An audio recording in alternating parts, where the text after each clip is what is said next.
निशा के पति का देहांत उसकी शादी के 5 साल बाद ही हो गया था। निशा के पास कुछ था तो एक घर और उसके 2 बच्चे रवि और दीपक। अपने गुजारे और बच्चों के अच्छे भविष्य के लिए निशा ने घर में ही सिलाई का काम शुरू किया ताकि वो अपने बच्चों की परवरिश भी कर सके और घर का गुजारा भी चला सके।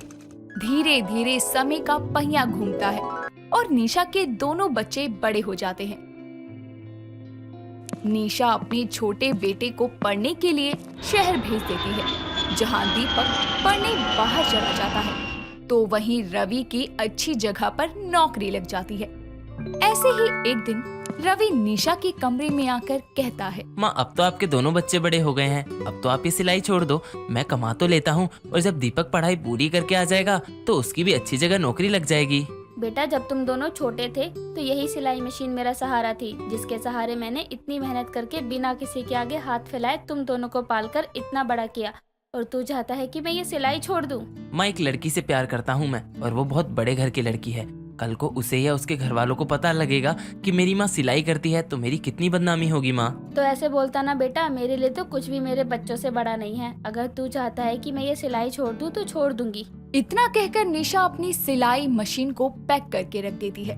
जिसके कुछ दिनों बाद निशा अपने बेटे रवि के साथ रवि की प्रेमिका सुनैना को देखने उसके घर जाती है, जहां रवि अपनी माँ से कहता है, माँ सुनैना के घर वाले चाहते हैं कि हम शादी इसी हफ्ते कर दें, क्योंकि फिर उन लोगों को विदेश जाना है किसी काम से। अरे रवि ये क्या बात हुई? अब तुम ही बताओ कि अपनी बेटी की शादी से बड़ा क्या काम हो सकता है। और खुद सोचो, तुम शादी कैसे कर सकते हो? तुम्हारा छोटा भाई भी नहीं आ पाएगा इतनी जल्दी। माँ नहीं आएगा तो क्या हो गया, सुनैना तो इसी घर में आएगी ना, जब वो आ जाएगी तब मिल लेगा उससे। पर बेटा परवर कुछ नहीं माँ, मुझे इसी हफ्ते शादी करनी है तो करनी है। निशा को एक बार फिर रवि के हाथों हार माननी पड़ती है। जिसके बाद समय गुजरता है और रवि और सुनैना की शादी हो जाती है। सुनैना अपने नए घर में बहू बन के आती है, जहां दरवाजे पर वो गृह प्रवेश करते हुए मन में सोचती है, ये प्यार के लिए भी क्या क्या करना पड़ता है। मुझे इस सड़े से झोपड़ी जैसे घर में रहना पड़ेगा। बट फिगर नॉट सुनैना, कुछ ही दिनों में मैं इस घर में राज करूंगी, पर इस बुढ़िया को तो धक्के देके घर से बाहर कर दूंगी और खुद रवि के साथ ये घर छोड़कर शहर छोड़कर हमेशा के लिए चली जाऊंगी। अरे क्या सोच रही हो दरवाजे पर खड़ी? तुम्हारा ही घर है बहू, अंदर आओ। सुनैना घर के अंदर दाखिल होती है और रस्मों को पूरा करके आराम करने अपने कमरे में चली जाती है। जिसके बाद अगली सुबह 10 बजे तक उसे उठा ना देखकर निशा रवि और सुनैना के कमरे के बाहर उनका दरवाजा खटखटा कर कहती है, बहू उठी नहीं क्या अब तक? सुबह के 10 बज गए हैं, उठ जाओ। निशा के कई बार आवाज लगाने पर भी जब कोई नहीं जागता तो वो खुद ही सबके लिए नाश्ता बना देती है और ड्राइंग रूम में टेबल पर लगा देती है।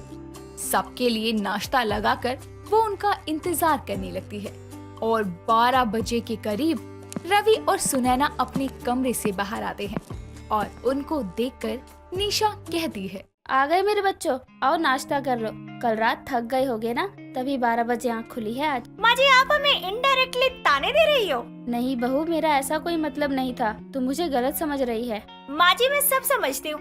आपने क्या सोचा, अमीर घर की लड़की है तो दबा कर रखूंगी, इसलिए आप ये सब बोल रही हो ना? निशा जब अपनी बहू की ये सब बातें सुनती है तो उसे लगता है कि उसका बेटा उसका साथ देगा, लेकिन वो अपनी बीवी की तरफदारी करते हुए कहता है, क्या कर रही हो माँ, आपने आते ही बेचारी को परेशान करना शुरू कर दिया। अगर एक दिन नाश्ता बना लिया तो कौन सा एहसान कर दिया, रोज भी तो आप ही बनाती थी ना। निशा ये सब कुछ सुनकर भावुक हो जाती है और रोते हुए अपने कमरे में चली जाती है।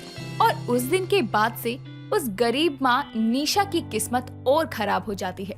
उसकी बहू सुनैना आए दिन छोटी छोटी बातों पर उससे लड़ती और उसके साथ नौकरों जैसा व्यवहार करती। एक दिन ऐसे ही सुनैना खाना बनाते हुए खुद ही अपना हाथ जला लेती है और रवि के ऑफिस से आने पर जब वो सोफे पर बैठा होता है तो वो उसको अपना हाथ दिखाकर कहती है, देखो रवि, आज माँ जी ने मेरे साथ क्या किया।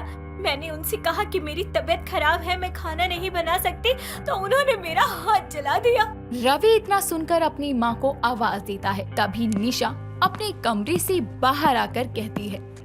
क्या हो गया बेटा, सब ठीक तो है ना? और ये बहू का हाथ कैसे जला? माँ जी, अपने बेटे के आगे नाटक मत करो। आपने ही मेरा हाथ जलाया है और इन्होंने तो मुझसे ये भी कहा था रवि कि मैं अपने घर वालों से बहुत सारे पैसे लेकर आऊं, वरना ये औरत मुझे जिंदा जला देगी। रवि, मैं इस औरत के साथ इस घर में नहीं रह सकती, मुझे ले चलो यहाँ से। रवि इस बार भी अपनी माँ की जगह अपनी बीवी की बात का यकीन करता है और अपनी पत्नी को लेकर अपनी माँ का घर छोड़कर चला जाता है। समय गुजरता है, अपने छोटे बेटे की पढ़ाई खराब ना हो, इसीलिए निशा उसे कुछ भी नहीं बताती और अकेली ही उस घर में रहने लगती है। लेकिन फिर दीपक अपनी पढ़ाई पूरी करके वापस आता है और सच्चाई जानकर उसे बहुत बुरा लगता है और वो भी अपने बड़े भाई से अपने सब नाते तोड़ देता है।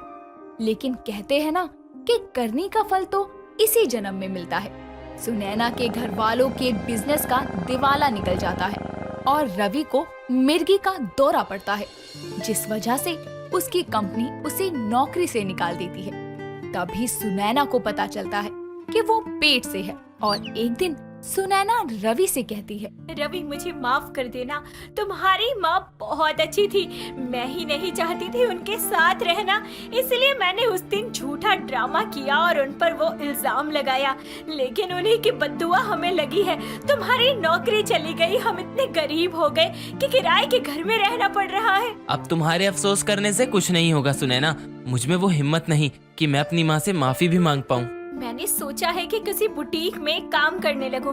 तुम्हारी तबीयत सही नहीं रहती, मुझे गुजारे के लिए काम तो करना ही पड़ेगा। पर तुम पेट से हो। मुझे कुछ तो करना पड़ेगा ना। अब मैंने एक माँ की हाय ली है, तो इस गरीब गर्भवती माँ की किस्मत में शायद यही लिखा है। सुनैना कई जगह नौकरी की ट्राई करती है और एक दिन वो निशा बुटीक में सिलाई करने का काम मांगने जाती है और अंदर दाखिल होते ही सुनैना की टक्कर उसकी सास निशा से हो जाती है और सुनैना को प्रेग्नेंट देखकर निशा कहती है, ये मेरा बुटीक है, तुम दोनों के जाने के बाद मेरे छोटे बेटे दीपक ने ये खोल के दिया। किस्मत का खेल देखो, बड़े बेटे ने सिलाई मशीन रखवा दी और छोटे बेटे ने बुटीक ही खोल दिया और आज बड़ी बहू काम मांगने आई है यहाँ। अच्छा ये बता बहू, कैसी है तू? सब ठीक तो है ना? और तू माँ बनने वाली है, अपना ख्याल तो रखती है ना? कैसा ख्याल माँ जी? मैंने एक माँ की किस्मत को बदकिस्मत कर दिया, उसके बेटे को उससे अलग कर दिया, मुझे उसी की सजा मिली है। मेरे घर वालों का सारा बिजनेस चौपट हो गया, रवि की जॉब चली गई, हम गरीब हो गए और अब गर्भवती होते हुए भी मुझे यहाँ सिलाई सेंटर में काम करना पड़ रहा है, दर दर भटकना पड़ रहा है। दीपक ने मुझे ये बुटीक खोल के दिया और देख इसी बहाने तू मुझे फिर मिली और मुझे तेरा हाल का पता लगा। लेकिन जो दुख मैंने सहा है वो मैं अपनी बहू को नहीं झेलने दूंगी, तू चल मेरे साथ। इतना कहकर निशा सुनैना और रवि को लेकर अपने घर आ जाती है और एक माँ के आशीर्वाद से दूसरी गरीब गर्भवती माँ की किस्मत सुधर जाती है। दोस्तों अगर आपको ये कहानी पसंद आई तो इसे लाइक करें, शेयर करें और कमेंट करके बताएं कि कहानी में आपको सबसे अच्छा क्या लगा।